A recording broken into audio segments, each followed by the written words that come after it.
నమస్కారం, welcome to reflection news. Content నచ్చితే like, share, subscribe చేయర్రి. ఇంకా బాగా నచ్చితే పే చేసుకుని మాత్రం అస్సలు మర్చిపోవద్దు.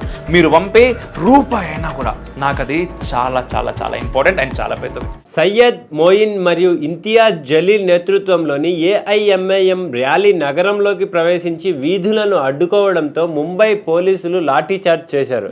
రాజధాని నగరంలోని కోప్రి హైవేపై రాస్తా రోకో నిరసన నిర్వహించినందుకు ఏఐఎంఐఎం కార్యకర్తలపై పోలీసులు ఎఫ్ఐఆర్ నమోదు చేశారు. నివేదికల ప్రకారం ఈ సంఘటన సోమవారం సెప్టెంబర్ 23 రాత్రి 11:30 గంటలకు జరిగిందని చెబుతారు. ఇస్లామిస్ట్ కార్మికులు హైవేపై చాలా గంటలు గందరగోళాన్ని సృష్టించారు. ఆ తర్వాత ముంబై పోలీసులు లాఠీ ఛార్జీలను ఆశ్రయించారు. ఈ ఘటనకు సంబంధించిన అనేక వీడియోలు సోషల్ మీడియాలో చక్కర్లు కొడుతున్నాయి. ఇందులో ముంబై పోలీసులు జనాన్ని నియంత్రించడానికి లాఠీచార్జ్ చేయడం చూడవచ్చు. ములుండ్ చెక్ నాకా వద్ద ర్యాలీని నిలిపివేసినట్టు ఛత్రపతి సంభాజీనగర్లోని 12,000 మందికి పైగా ఇస్లామిస్ట్ నిరసనకారులను వారి ఇళ్లకు తిరిగి వెళ్ళమని కోరినట్లు కూడా చెబుతారు. ములుండ్ చెక్ నాకా వద్ద శాంతి భద్రతలను కాపాడటానికి సోమవారం రాత్రి పెద్ద సంఖ్యలో పోలీసు బలగాలను మోహరించారు. స్థానిక నివేదికల ప్రకారం జలీల్ ఆయన నేతృత్వంలోని ర్యాలీని నగరంలో అనుమతించకుండా చూసేందుకు ముంబై పోలీసులు అన్ని ఏర్పాట్లు చేశారు. పోలీసులు నగరంలోని అన్ని సరిహద్దులలో చెక్పోస్టులను ఏర్పాటు చేసి ములుండ్ చెక్పోస్టు గుండా ఏఐఎంఐఎం నాయకుడిని ఏ ముస్లిం సంస్థను అనుమతించబోమని చెప్పారు.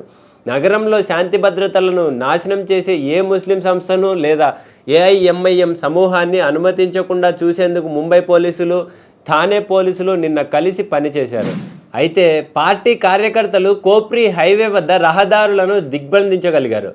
పోలీసులను లాఠీచార్జ్ చేయడానికి రెచ్చగొట్టారు. హిందూ సాధువు రామ్గిరి మహారాజ్, బీజేపీ నేత నితేష్ రాణా చేసిన ఇస్లాం వ్యతిరేక వ్యాఖ్యలకు నిరసనగా మహారాష్ట్ర అసెంబ్లీ ఎన్నికలకు ముందు ఏఐఎంఐఎం చలో ముంబై తిరంగా ర్యాలీ నిర్వహించింది. సెప్టెంబర్ 22న రాష్ట్ర పార్టీ ఉపాధ్యక్షుడు సయ్యద్ మోయిన్ ఒక ర్యాలీని నిర్వహించారు. మరుసటి రోజు సెప్టెంబర్ 23న ఏఐఎంఐఎం నాయకుడు ఇంతియాజ్ జలీల్ మరొక ర్యాలీని నిర్వహించారు. ఈ రెండు ర్యాలీలు ఛత్రపతి సంభాజీనగర్ నుండి మహారాష్ట్ర రాజధాని ముంబై వరకు జరిగాయి.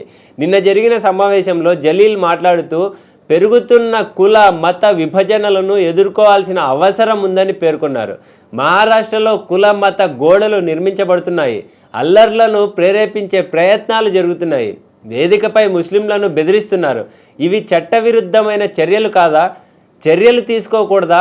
రానే రెచ్చగొట్టే వ్యాఖ్యలు చేసినందుకు ఆయనపై అనేక ఎఫ్ఐఆర్లు దాఖలు చేసినప్పటికీ పోలీసు చర్య లేకపోవడం గురించి నేను ఆందోళన చెందుతున్నాను అని అన్నారు. ఈ దేశం రాజ్యాంగం ప్రకారం, చట్టం ప్రకారం పనిచేస్తుందని ముఖ్యమంత్రికి గుర్తు చేయాలనుకుంటున్నానని జలీల్ పేర్కొన్నారు. కులం లేదా మతం ఆధారంగా ప్రకటనలు లేదా మత ప్రముఖుల గురించి అవమానకరమైన వ్యాఖ్యలను నిషేధించే చట్టం మాకు కావాలి. ఇటువంటి ప్రకటనలు చేస్తే వారిపై కఠినమైన చట్టాలు ఉండాలి అని ఆయన అన్నారు. ముంబైలో రాస్తా రోకో నిర్వహించి రహదారులను దిగ్బంధించి శాంతి భద్రతలకు విఘాతం కలిగించిన ఏఐఎంఐఎం కార్యకర్తలపై ఎఫ్ఐఆర్ నమోదైంది. ఈ కేసులో తదుపరి దర్యాప్తు కొనసాగుతోంది. జై హింద్, జై భారత్.